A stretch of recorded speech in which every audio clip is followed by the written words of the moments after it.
So why do most Indian men have potbellies? Now, I have done another video on this previously, but I have some new information that goes beyond just eating too many carbs. So to get more accurate information about this topic, I'm bringing on Dr. Roshani, who is an endocrinologist that actually lives in India. Doc, thanks for coming on. I wanted to just say hello and good to see you again.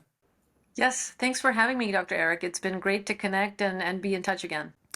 Yeah, I wanted to really talk about what's happening in India, especially related to belly fat. And I know it's a big problem all over the world, but especially in India for several reasons. I did a video on this before, and this is kind of a part two because there's some additional information after talking with you that I found out that I think I want to share that goes a little bit beyond just lowering your carbohydrates trying to lose weight. So we're going to talk about that as well. I think you were born in the US, but then you lived half of your life in India. You treat people as a medical doctor and as an endocrinologist. So I'm so glad that I have someone who actually can give me firsthand knowledge of what's happening in India.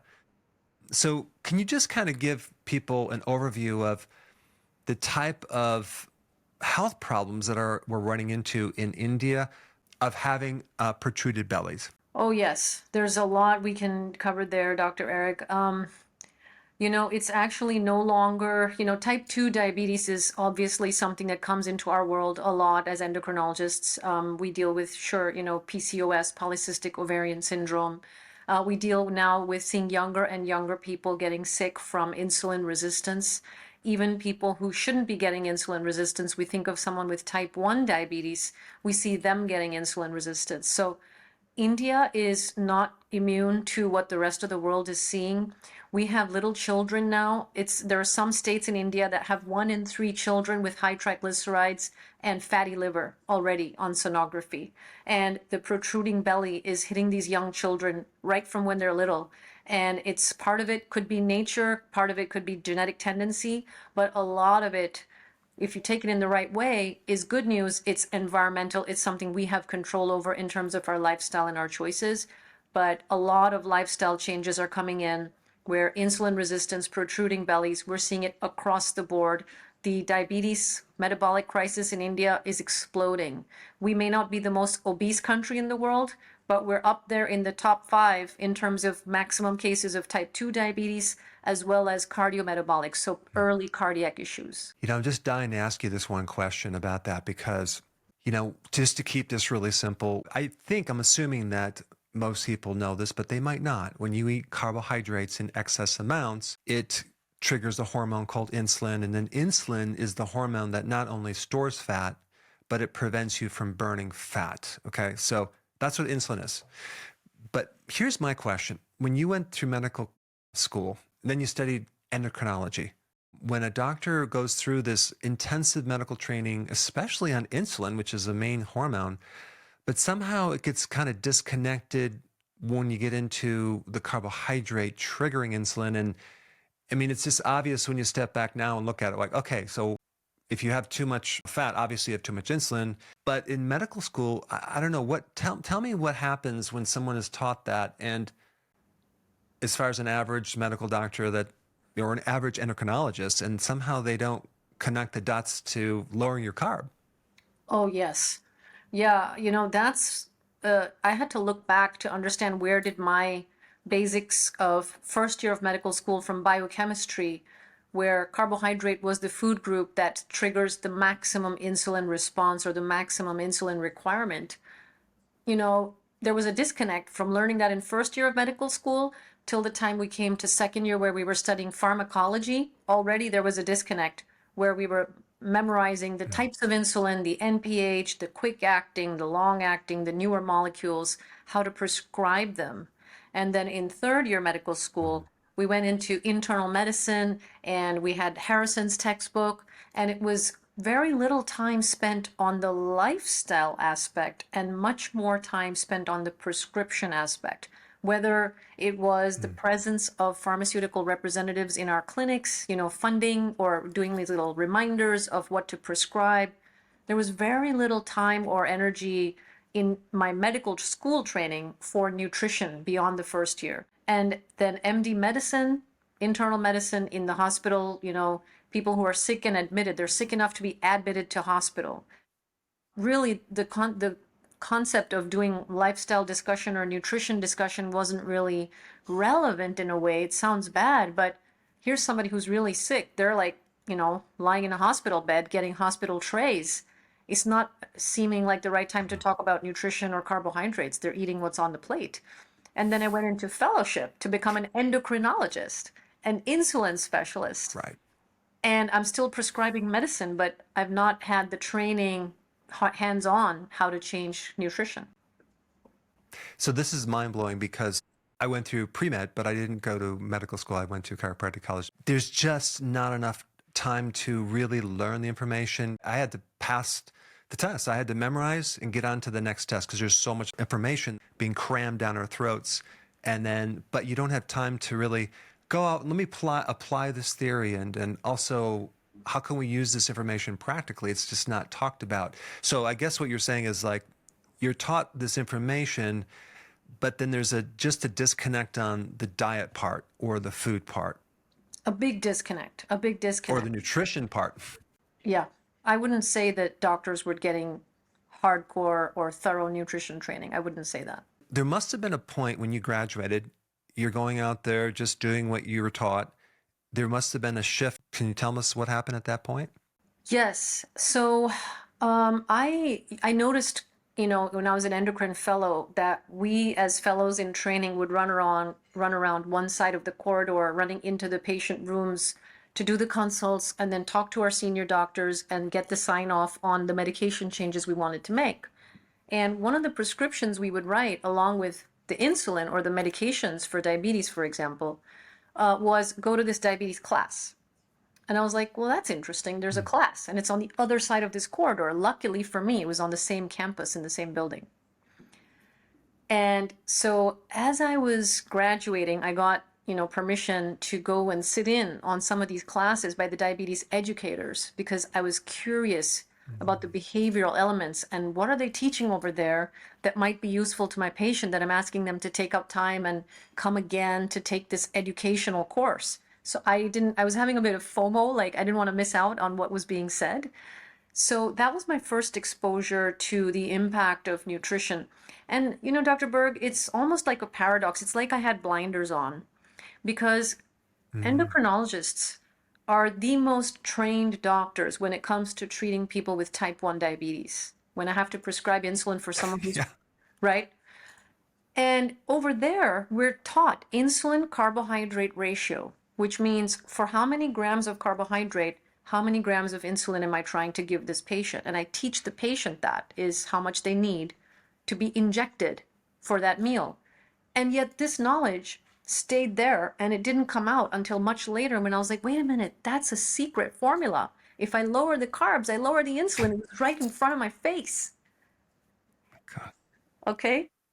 I mean, the same thing like if you're talking about a type 1 diabetic, right? They have to take insulin because they don't have insulin. So they can't regulate the sugars because insulin lowers the blood sugar. So obviously this is the amount of insulin you take is dependent on how much carbohydrate you eat. What you're talking about is that information just did not quite sink in right away. It didn't move to other parts of my career. It just stayed in this place. And so in type 1, when I was working with someone, I would say, hey, if you don't want so much insulin because you're gaining weight, you're getting this bit of a belly, you started out normal weight. A lot of people start out normal weight, and then the higher the insulin dose goes in type 1, they start gaining weight. And so we would say, well, if you reduce your carbs, we're going to have to give you less insulin. So that was an obvious thing there, but it just didn't translate to all areas of my career until later, where a series of events, when I decided to move from the United States to India, that's when a bulb went on, I love these classes that my patients are getting in Chicago, and I want to learn that so I can carry the educational material to India. I don't want to just carry my insulin prescribing knowledge and medicine prescribing. I want to know the education piece because I felt like that would connect me to the culture in India. If I did the education myself, I would listen, I would hear, I would understand what's going on in India because I'd been out of India for 10 years. And so I wanted to use the educator hat to connect back with my culture. through those listening experiences, I started hearing what was going on with people's nutrition. And that really started in 2011. And by 2013, I was just making a lot of progress with helping people realize that if they want to avoid more medicines or getting onto insulin and type 2 diabetes, we had to show them the relationship between carbohydrates and the insulin that was giving them this gaining of belly and all this weight gain in the wrong areas. Wow. Okay, so fast forward, you're in India. Um, let's talk about carbohydrates. There's a lot of carbohydrates in the world, but definitely I think, and when you go to a restaurant, you have different cultural festivals. You have everything kind of revolves around carbohydrates. What are the top carbs that the Indians eat? How about I walk you through breakfast, lunch, dinner, like that? Is that okay? So, what is considered a light breakfast, because we've been as affected by the low fat, low calorie, unfortunate messaging that went around probably from the 1970s. India has been listening to that and has been badly affected by trying to do a calorie or a low fat approach. So they think low fat or light breakfast is preferred, which ends up being a lot of carbohydrates. So breakfast options include idli, dosa, upma, poha. Some people might do like if you're from the north of India, you might do a paratha or like a piece of bread or a roti. If you're from my area of the state, which is Gujarat, you might do like a spicy kind of a bread, like a thepla. Some people love to have thepla. These are some common breakfast items. If you're trying to go healthy, you might do cornflakes or you might do muesli and you might do juice. Some people will do a bowl of fruit. Some people are told in India, stay with only fruit in the first half of the day. So they'll load up on their fruits in the morning, or they'll go for their morning walks and then they'll have a fruit juice to sort of power that walk. Again, these are all carbohydrates, all processed and refined, some of them sugar. Oats, people have taken to reading and hearing that oats are heart healthy, and that same messaging has been in India as well. So they might do instant quick cooking oats. And then they might do versions of that where they do oats upama or oats idli. So they think that by adding the oats into the other Indian dishes, they're doing something better than just the rice or the wheat. So that's just breakfast. And I probably missed two. I probably missed some. Yeah. If we go to lunch, and some people do a mid-morning snack. Again, if they're being health conscious, they may have been told to have a fruit as a mid-morning snack. If you do that breakfast, 1.5 hours later, you're going to need a snack because it's going to put you in a state of hunger. Yes, because of that big insulin spike in the morning and you're hungry. And this is the classic pattern I see is small frequent meals, hungry all day, cannot go more than 3 hours, 4 hours without feeling hungry and wanting something, cravings, a lot of cravings. Lunch typically is either roti or rice. Some people, if they're again health conscious, they may be switching from wheat, they may be switching to millets. And the government of India is, trying to actually promote more millet usage. I'm okay with a millet if it would be a whole grain where you can actually see the millet. But a lot of these have been pulverized into a powder and they're being converted into snacks or, again, roti or flatbread made from flour. So you've done a lot of processing to these grains or millets. So you have some form of a flatbread or rice with a side of maybe a vegetable or a dal if you're a vegetarian. If you're carrying lunch from home, one good thing that I still see in India is a lot of people carry lunch from home.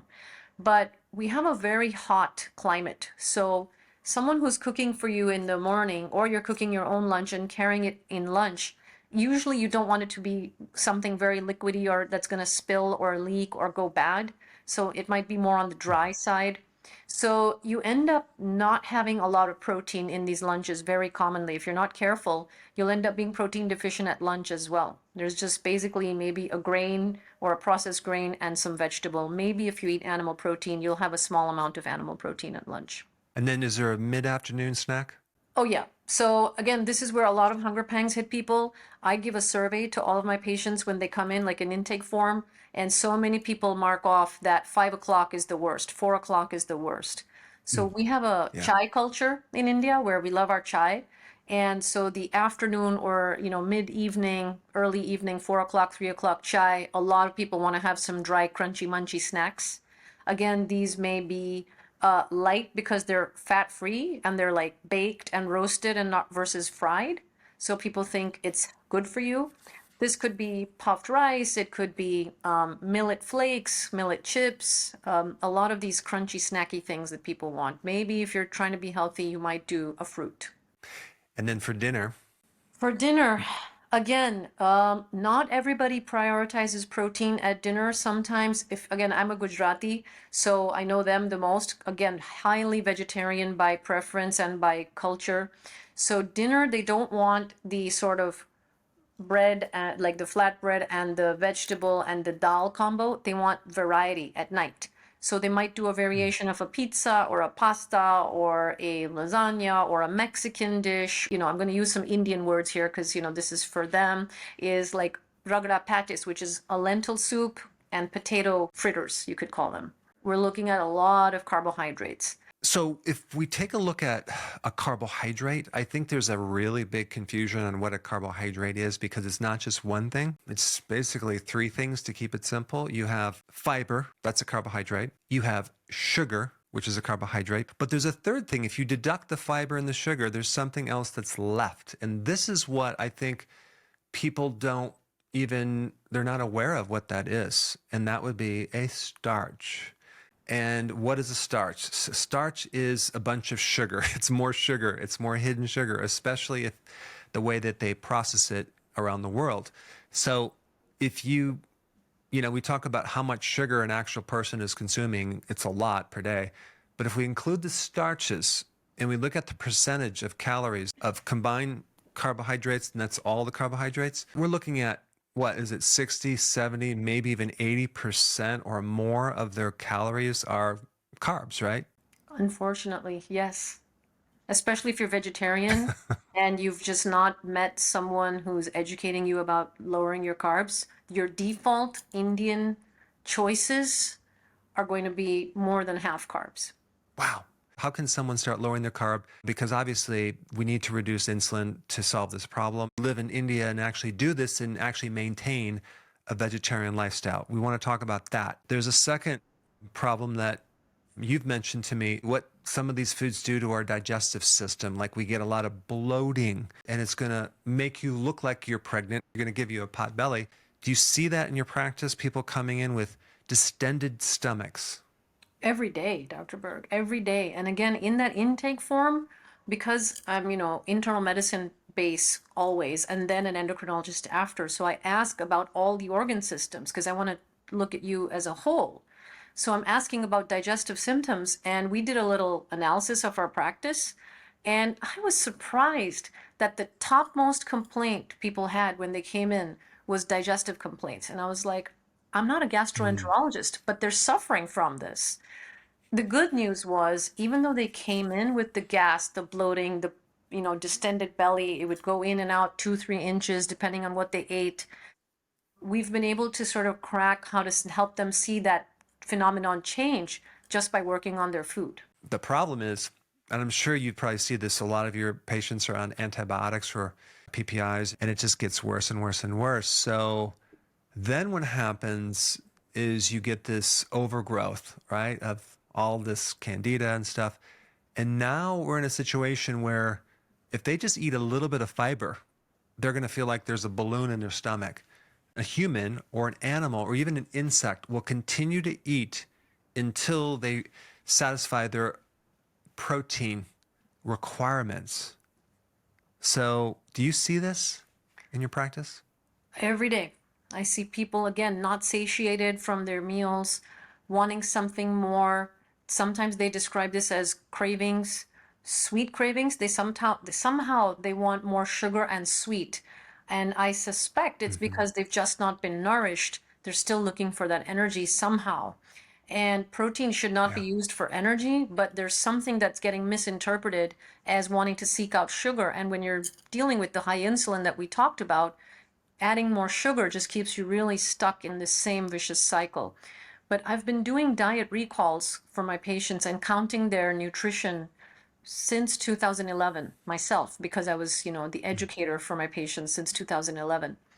And in India, I see people coming in when they first see me, most of them are less than 50 grams of protein per day, and a very large majority of them are getting less than 25 grams, 25 grams of protein per day. This is interesting because when someone gets enough protein, they're going to be satisfied and the likelihood of them snacking. And like if they went on a low carb diet now without satisfying the protein, it's going to be really hard to fix that problem. Exactly, because you're taking someone Yeah. who's hungry all the time and you're telling them to reduce their carbohydrates. But then, Right. And so, so, like, how are they going to be satisfied? Right. Yeah. right, exactly. So what I've learned is to flip the process as yes, they're high on carbohydrates, but that's all they're using to sort of almost like mechanically fill the stomach with something and feel Mhm. that Right. stretch. And it's very interesting because I think this is the origin of the myth that happens in India or circulates in India is that protein is heavy. And I'm sure that Mm. when they say protein is heavy, what they haven't understood is that's what satiety is supposed to feel like. It's supposed to fill you up. And Wow. so when we increase the protein, they start feeling full and they're finally like, oh, I'm done. I don't need more. The thing that turned me around, because I used to live on pure carbs, huge muffin for breakfast and cereal, and I would do that. It took me until 11 o'clock in the morning until I can wake up mentally. And then one day I started having protein for breakfast, and boy, that was like a miracle. I can actually wake up. How does someone, being a vegetarian, increase the amount of protein to start the day off right? Yes, this is again something we're trying to solve for every day in practice. And we'll stick to vegetarian because it's so much easier. And you've got so much content out for your audience about how if you are okay with animal protein, it's just so much easier to get your protein to happen at each meal. But the unique problem is for someone who's, choosing to be vegetarian. Within India, there are some vegetarians who are okay with eggs, and there are some who will not even go Mhm. near eggs. Just it's absolutely against their Mm. belief systems, and I cannot even get them to take eggs, which would be a really good quality whole protein for them. So many vegetarians in India are okay with dairy, and so we use Mm. that a lot. Let's just talk about like specific types of foods that they can have related to dairy. Right. And Dr. Berg, one of the things I've done is I try to reduce the habit friction. So I kind of look at what they're already eating so that they don't have to all of a sudden Mhm. flip their grocery list and do something out of the way that's not going to match their running kitchen. India is a lot of large families living under one roof, a lot of different tastes and preferences, a lot of actively running kitchens all day long. So the idea is to not shut down the cooking system that's working, but to start with baby steps. I know what would be ideal is to get these people to 1.2 grams of protein at least per kg body weight per day, every day. But sometimes I have to start with, if I'm trying to get to 80 or 90 or 100 grams of protein, but I'm starting at 20, I'm like, how can we make this 30? How can we, from your existing menu? Mhm. So I'll look at what dairy they have. I'll look at what legumes they have. I'll show them how, okay, these come with some natural carbohydrates. And I make them use my app. And I made my own app because the Mm. existing apps out there, they do a lot of calorie counting.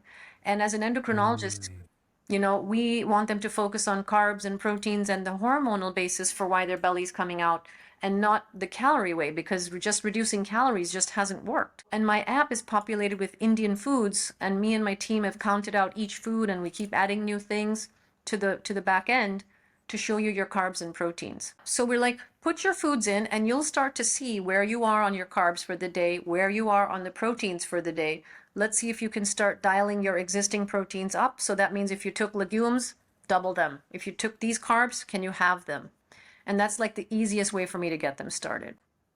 And so obviously we have the yogurt. Do you do kefir as well? It's available. It's a bit of a almost like a privileged food here. It's not easily available everywhere. So I wouldn't say it's something that the masses of India are going to be able to access. It's maybe in the very health conscious big cities in the refrigerators. Okay, so then we're talking about like yogurt and then cheese.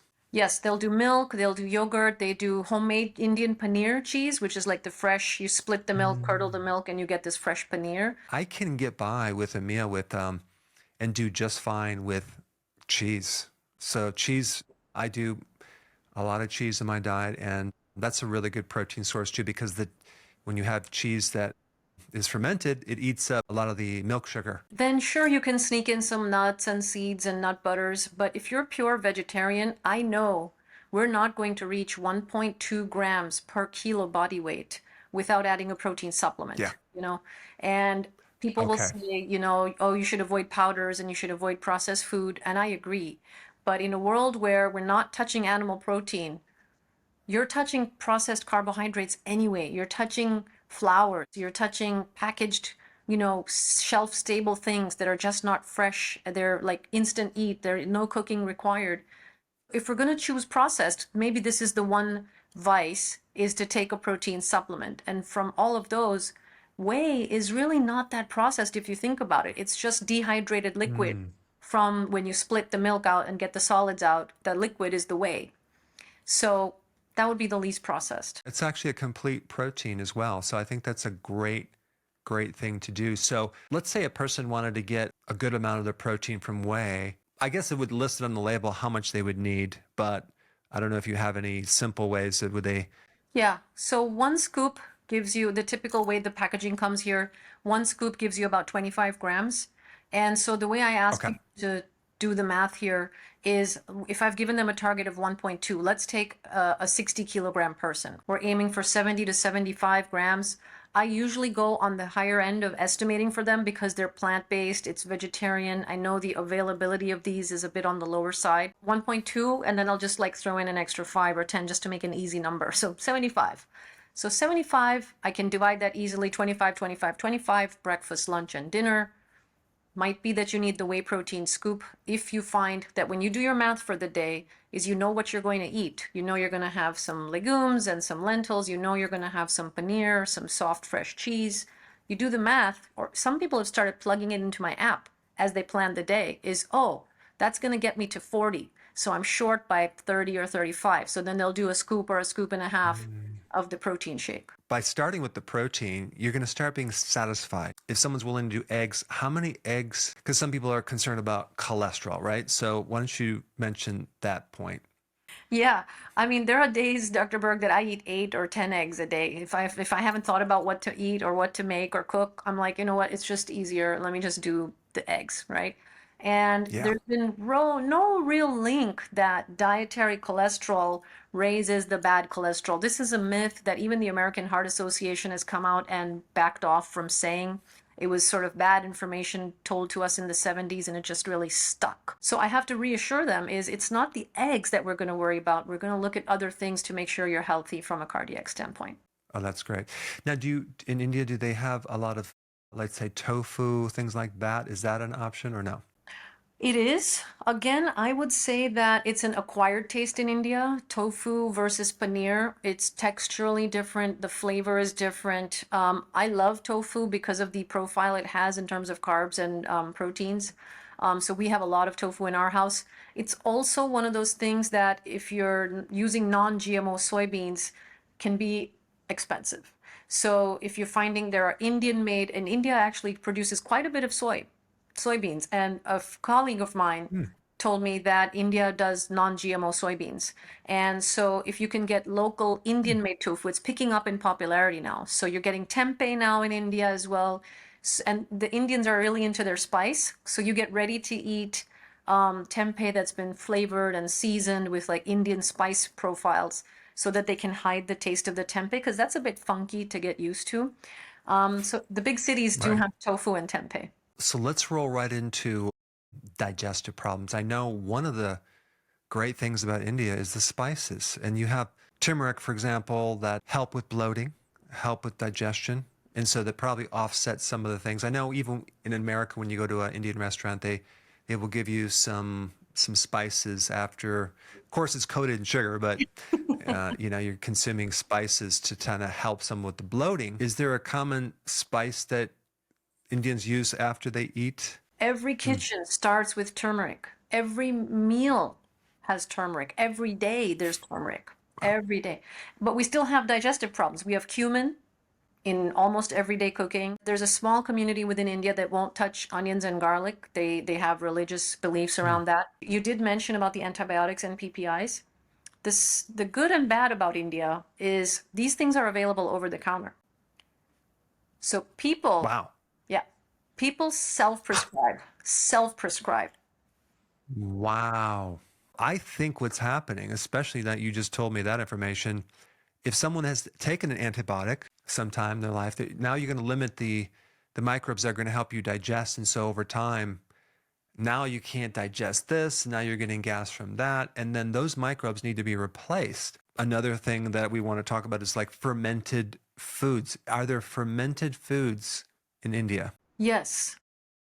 The ones I prescribe are somewhat imported in the sense that they come from other cultures like the sauerkraut, kefir, or the kimchi. In terms of Indian fermented foods, there are some, but again, they can tend to be on the spicy side. So the fermented yogurt is one, like there's a digestive beverage that a lot of Indians will have after the meal, which is yogurt in water. So diluted yogurt shaken up in water. And they'll put some powdered cumin in there, maybe some spices in there, and they drink it like a digestive after their meals. When we talk about starches, people think, oh, potatoes, but that's not what's in a lot of foods. You have modified cornstarch, maltodextrin, modified food starch. Let's just touch on that and how that can, eliminating those foods can majorly help with the bloating. We have to teach our patients, we do a lot of label reading classes with them where we show them how to look for these hidden ingredients. Is they're not understanding the technical words. It's not recognizable as a starch. It's obvious if it's pasta or it's obvious if it's a potato. But these, strange long words, we have to make them understand how to find those. And even the way a starch hits you, this is one of my sort of arguments is sure, every culture has its traditional wisdom, and we have our traditional millets and our traditional grains and our non-GMO wheat that's been around for many centuries. And people want to talk about, oh, but we're eating what our ancestors ate. The thing is, when you powder these grains, you're taking that starch that was in the middle of it. The starch was meant for that little seed to go in the soil and in the dark where there was no sunlight to be able to make some energy for this little shoot so that it could poke enough energy out and get those little leaves up to start the photosynthesis and get energy from the sun. So that starch was meant to be given at a specific time to this plant underground. We've taken that seed and crushed it to a level fine powder, and we're getting that starch right up front. And it's really sad because people tell me, oh, proteins are difficult to digest. And I think what they're going through is exactly what you described, is the starches are hitting them first. The good bacteria in their bodies have been destroyed out by some lifestyle choices, by medications, and then they're trying to pop some prebiotic, probiotic supplements. And so they're just in this endless cycle of, medications and just not getting better. Are you doing grain-based? Are you doing plant-based? And then also, like raw vegetables, a big part of an Indian diet, or is it just cooked vegetables? Some cultures do a lot of salad, small quantities of just freshly chopped, really herbaceous, lovely light seasonings like cilantro, mint. We do have lovely herbs that you get. It's a warm country, there's lots of availability of greens like that. Microgreens are becoming popular here. And some of the foods will be cooked. Now, there is a spectrum here. Like sometimes it's almost like a generation gap where people my generation want their vegetables al dente, like where there's still some bite. And sometimes it's the kids and the elders who really want their vegetables cooked into a mush, almost like it's unrecognizable. There's no chewing required. Yeah, that's it's like you take some of the spinach and you just pulverize it to nothing. That's another thing, like I think could help people with their digestion is having like more salad than the grains. That can help with the bloating as well. Yes, so we tell people go up on the fresh vegetables, go down on the grains for sure. But it's always that whole process is after we've upped the protein. So my first agenda in any consult is to up the protein first. There are times where I have to tell people, look, Yeah. I can't make progress with you in your metabolic goals until we get that protein to happen at each meal. So here I sort of really make it accessible to you is instead of saying reduce your carbs, because people are like, I'm not eating any carbs. They don't think they're eating carbs, right? They're like, I'm eating home food. I'm eating freshly cooked meals. I'm eating my traditional Indian diet. So I have to say, okay, let's reduce your roti, your rice, your paratha. So I list out the Indian words for these carbohydrate predominant meals: upama, poha, Mm. khakra, etc. These long Indian names, and let's cut it to half. That's after they've upped the protein to double, because most people have enough room for me to say just double your protein, because they're so deficient on protein. Even if I double, they're not going anywhere near Wow. excess. Yeah. It's a tricky problem because I know in America we have a lot less vegetarians and vegans, so we can recommend certain animal meats, but not in other cultures. The trick is, okay, how do we do this to lower the carbs? I think you're right. We need to start with the protein because then that's going to make it easy to do, or a lot easier.